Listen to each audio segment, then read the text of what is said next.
On April 15th, Income Tax Day, there were hundreds of thousands of Americans who decided to engage in mass protests in dozens of cities throughout the United States against the insane, destructive policies of Barack Hussein Obama.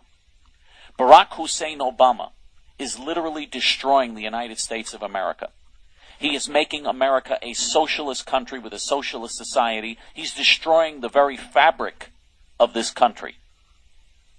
He's been in office only a few months, and already he has added trillions of dollars to the national debt. Already he is multiplying many times over annual deficits, massively increasing the size of federal government, which was already far too big to begin with, and is printing trillions of dollars out of thin air, which can lead to huge economic problems. It can lead to hyperinflation, which was one of the causes of the Great Depression in Germany, for instance, in Weimar Germany before the Nazis took over. He is pursuing all of the destructive policies that historically have ruined economies and have destroyed nations, and he is pursuing those policies here in the United States of America. And so patriotic American citizens, decent, patriotic, hardworking American citizens finally decided they had had enough and decided to initiate what they call tea parties. A reenactment of the Boston Tea Party that led to the American Revolution and the creation of the 13 colonies and the creation of the United States of America. That was the Boston Tea Party in the 1770s.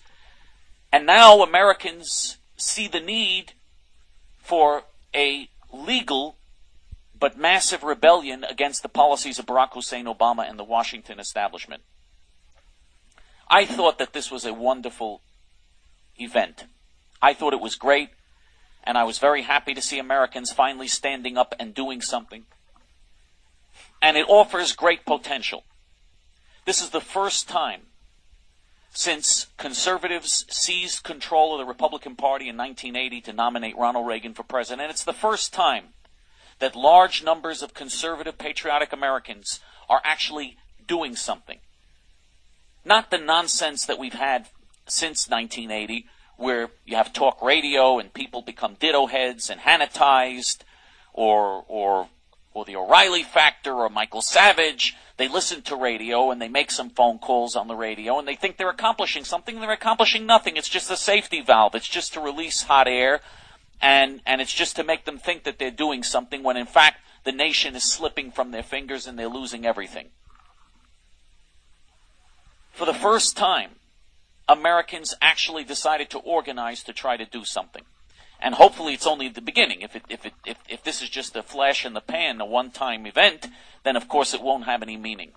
But if it's the beginning of a big conservative rebellion against these evil policies of the Washington establishment and of the Bolshevik news media, if it's just the beginning, then it could be something very important for the future of the United States. There are supposed to be follow-up protests now on July 4th. Hopefully the follow-up protests on July 4th will be even bigger and better. So I thought this was very encouraging. Hundreds of thousands of people on the grassroots level decided to initiate protests against Barack Hussein Obama's destructive policies. Finally, ending the apathy, the indifference that has characterized, unfortunately, American political life for so many years now. Again, I thought it was encouraging, and it was an event that I think is worth praising, and I hope it's only the beginning. But look at how the Bolshevik news media minimized the event and ridiculed all the participants. Here you had law-abiding, decent, hard-working American citizens saying that they're being overtaxed and that the government is spending too much and that the economy is being destroyed. And they decided to initiate protests to express their views. How could anybody ridicule and attack and stomp upon these people for doing something which is such a great example of what Americans should be doing? The Bolshevik media not only minimized the event, it wasn't even the main story on the news. Can you imagine? Hundreds of thousands of people in dozens of communities have protests all over the country, and it's not even the number one story on the news? Some stupid statement that Barack Hussein Obama issued was bigger news on most news outlets than this. This wasn't even the number one story on most news outlets. And when the news outlets covered it, they covered it with such ridicule and contempt. MSNBC had a headline, "Teabaggers go nuts." That was their headline, "Teabaggers go nuts." I mean, this was really an example of how we must defeat the Bolshevik news media. We must put them out of business. We've got to create alternative media, not work with them, not try to deal with them. We should put them out of business. They should be boycotted, and we should put them out of business. NBC, CBS, ABC, CNN, Time, Newsweek, the New York Nazi Times, the Washington Nazi Post, the Boston Nazi Globe, all of these newspapers, magazines, and television networks that have been destroying this country with their lies and their Bolshevik anti-American viciousness for decades, they should be put out of business. Alternative media must be created. The means of information in this country are in the hands of people who hate this country, who are a fifth column of traitors that are trying to destroy this country. And now they are working together with their leader, Barack Hussein Obama, to implement policies that will destroy America. If Barack Hussein Obama succeeds in implementing his policies, it is the end of the United States of America. This country will be destroyed. This country will turn into a third world banana republic. It will become a socialist country.